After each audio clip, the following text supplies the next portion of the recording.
Ապրիլի 8-ին մարտական գործողություններն ամբողջովին դադարեցնելու մասին պայմանավորվածության խախտման դեպքեր շփման գծում չեն գրանցվել։ Ըստ պայմանավորվածության կողմերը ժամը 15:00-ից մինչև 20:00 դադարեցրել են ցանկացած տեսակի մարտական գործողությունները զոհվածների դիերը հայտնաբերելու եւ դուրս բերելու գործընթացը կազմակերպելու համար։ Գործընթացը համակարգել են ԵԱՀԿ-ն եւ Կարմիր խաչի միջազգային կոմիտեն։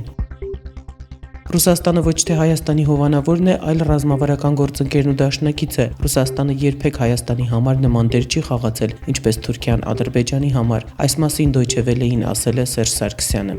Ես երբեք չեմ ասել, որ Ռուսաստանը մեր հովանավորն է։ Ընդհանրապես ես Երևանում հայտարարել եմ, որ մենք չունենք հզոր հովանավորներ։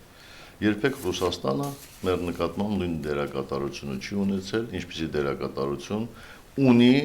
եւ ունեցել է Թուրքիան Ադրբեջանի հանդեպ։ Երկրորդ, մենք մշտապես այո ու նաև հրապարակավ դեմ ենք արտահայտվել Ռուսաստանի կողմից զենքի վաճառքին Ադրբեջանին։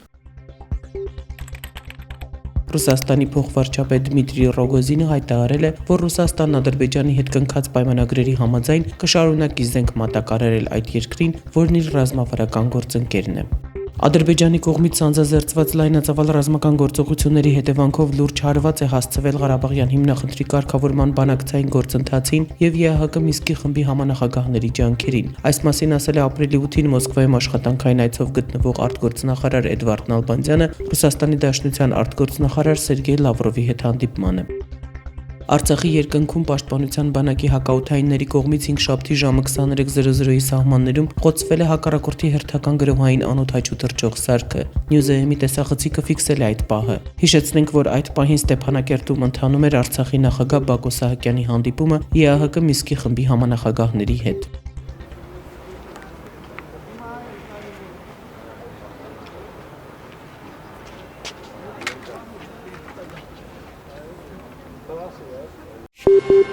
Gracias.